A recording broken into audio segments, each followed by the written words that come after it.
2026 ICC T20 world cup men's series semifinal దశలో ఉంది. ఒక్క అడుగు ముందుకేస్తే ఫైనల్, ఒక్క తప్పు చేస్తే ఇంటికి. అలాంటి హై ప్రెజర్ సమయంలో ఇప్పుడు భారత క్రికెట్ వర్గాల్లో చర్చనీయాంశం అయింది ఒకే పేరు, అదే అభిషేక్ శర్మ. అతడిని ఆడించాలా లేక బెంచ్పై కూర్చోబెట్టాలా, ఇదే పెద్ద ప్రశ్న. ఈ ప్రశ్నకు స్పందిస్తూ మాజీ India cricket head coach Ravi Shastri చేసిన వ్యాఖ్యలు ఇప్పుడు సోషల్ మీడియాలో అగ్గి రాజేస్తున్నాయి. డ్రాప్ చేయొచ్చు, కానీ ఒక షరతుతో. శాస్త్రి మాటల్లో ఉన్న ఆ ఒక్క లైన్లోనే ఎంత టెన్షన్ ఉందో ఊహించండి. ఇది సాధారణ లీగ్ మ్యాచ్ కాదు, ఇది సెమీఫైనల్. ఎదురుగా ఉన్నది బలమైన ఇంగ్లాండ్ క్రికెట్ టీం. వారి బౌలింగ్ అటాక్ వేగంగా, అగ్రెసివ్గా ఉంటుంది. పవర్ ప్లేలో ఒక్క చిన్న పొరపాటు మ్యాచ్ దిశనే మార్చేస్తుంది. అలాంటి సమయంలో ఓపెనర్ ఫామ్లో లేకపోతే భారత అభిమానులతో పాటు జట్టు మేనేజ్మెంట్ కూడా తలపట్టుకోవాల్సిందే. ఈ టోర్నమెంట్లో అభిషేక్ శర్మ ప్రారంభ మ్యాచ్లో ఆశించిన స్థాయిలో రాణించలేదు. వరుసగా తక్కువ స్కోర్లు, 1 కాదు 2 కాదు, కొన్ని మ్యాచ్ల్లో అయితే పూర్తిగా విఫలమయ్యాడు. టోర్నమెంట్ను వరుసగా 3 డకౌట్లతో ప్రారంభించి ఫుడ్ పాయిజనింగ్ కారణంగా దక్షిణాఫ్రికాతో జరిగిన సూపర్ 8 మ్యాచ్లో 12 బంతుల్లో 15 పరుగులు చేశాడు. మరోసారి వెస్టిండీస్తో జరిగిన వర్చువల్ క్వార్టర్ ఫైనల్లో 11 బంతుల్లో 10 పరుగులు చేశాడు. అప్పుడే అభిమానుల విమర్శలు మొదలయ్యాయి. ఇతను పెద్ద మ్యాచ్ ప్లేయరా అనే సందేహాలు వినిపించాయి. కానీ క్రికెట్ అనేది కేవలం స్టాటిస్టిక్స్ కాదు, అది మానసిక ధైర్యం కూడా. ఇదే పాయింట్ను శాస్త్రి హైలైట్ చేశాడు.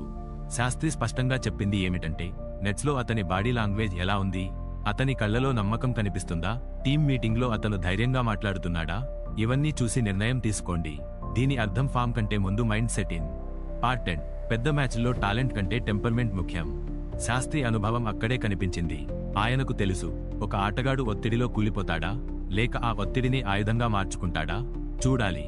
పైగా 7 ఆటలలో 224 పరుగులతో బలమైన టోర్నమెంట్ను కలిగి ఉన్న ఇషాన్ కిషన్ ఆర్డర్లో పైకి ఎగబాకి ఓపెనింగ్ స్థానానికి చేరుకుంటాడని భారత మాజీ ప్రధాన కోచ్ కూడా అన్నారు.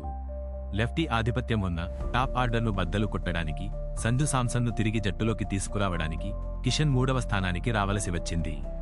గత ఏడాది వాఖండేలో ఇంగ్లాండ్తో చివరిసారిగా ఆడినప్పుడు అభిషేక్ 54 బంతుల్లో 135 పరుగులు సాధించాడని, ఇది ఒక భారతీయుడు చేసిన అత్యధిక T20 ఇంటర్నేషనల్ స్కోరు అని శాస్త్రి తెలియజేశాడు. ఇక్కడ మరో కోణం కూడా ఉంది. అదే గ్రౌండ్, అదే వేదికపై అభిషేక్ ఇంతకు ముందు ఇంగ్లాండ్పై భారీ శతకం సాధించాడు. ఆ రోజు అతని బ్యాట్ నుంచి వచ్చిన షాట్లు ఇప్పటికీ అభిమానుల కళ్ల ముందే ఉన్నాయి. అదే ఆత్మవిశ్వాసం ఇప్పుడు అవసరం. ఒక మంచి ఇన్నింగ్స్ అతని కెరీర్ను మళ్లీ మలుపు తిప్పగలదు.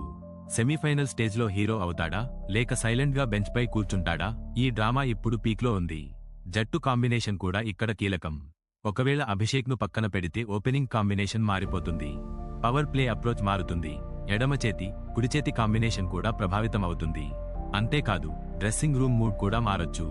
ఎందుకంటే పెద్ద టోర్నమెంట్లో ఒక ప్లేయర్ను డ్రాప్ చేయడం అంటే అది కేవలం తెలివైన నిర్ణయం మాత్రమే కాదు, ఒక ఎమోషనల్ మెసేజ్ కూడా. ఇక అభిమానుల పరిస్థితి వేరే లెవెల్లో ఉంది. సోషల్ మీడియాలో 2 వర్గాలు తయారయ్యాయి. అభిషేక్కి ఛాన్స్ ఇవ్వాలి అనేవాళ్లు ఒకవైపు, రిస్క్ వద్దు, సేఫ్ ఆప్షన్ తీసుకోండి అనేవాళ్లు మరోవైపు. కానీ చివరి నిర్ణయం మాత్రం టీమ్ మేనేజ్మెంట్ చేతుల్లోనే ఉంది. వాళ్లు ప్రాక్టీసా, హాలంతా సెషన్లు చూస్తారు, పిచ్ రిపోర్ట్ విశ్లేషిస్తారు, వాతావరణం అంచనా వేస్తారు. అన్ని కోణాల్లో ఆలోచించి ఒక మంచి నిర్ణయం తీసుకుంటారు. ఈ సెమీఫైనల్ కేవలం ఒక మ్యాచ్ కాదు, ఇది ఆటగాళ్ల కెరీర్లను నిర్వచించే వేదిక. ఒక మంచి ఇన్నింగ్స్తో విమర్శకుల్ని మౌనంగా మార్చేయొచ్చు, ఒక చిన్న తప్పుతో పెద్ద అవకాశాన్ని కోల్పోవచ్చు. అభిషేక్ శర్మ జీవితంలో ఇది అతిపెద్ద పరీక్ష కావచ్చు. అతని బ్యాట్ మాట్లాడుతుందా లేక బెంచ్పై కూర్చుని మ్యాచ్ చూడాల్సి వస్తుందా? మరి శాస్త్రి చెప్పిన ఒక షరతు ఏమిటంటే, ఆటగాడు మానసికంగా 100% రెడీగా ఉంటేనే ఆడించాలి. లేదంటే పెద్ద మ్యాచ్లో ఒత్తిడి అతన్ని మింగేస్తుంది. ఇదే అసలు క్లైమాక్స్. ఇప్పుడు అన్ని కళ్ళు ఇండియా టీం అనౌన్స్మెంట్ మీదే. లైనప్లో అతని పేరు ఉంటుందా లేక సర్ప్రైజ్ మార్పు చూస్తామా అనేది తేలాలి. సెమీఫైనల్ రోజు స్టేడియంలో లైట్లు వెలిగే సమయానికి మిలియన్ల మంది అభిమానుల గుండెల్లో ఒకే ప్రశ్న మోగుతుంది. అభిషేక్, నువ్వు రెడీనా? ఇదే ఇప్పుడు భారత క్రికెట్లో హై డ్రామా. ఇదే ఈ టోర్నమెంట్ అందించబోయే మరో ఉత్కంఠభరితమైన గేమ్. ఏమంటారు? ఇలాంటి ఇంట్రెస్టింగ్ టాపిక్స్ కోసం మా ఛానల్ని వెంటనే లైక్ చేయండి, షేర్ మరియు సబ్స్క్రైబ్ చేయండి.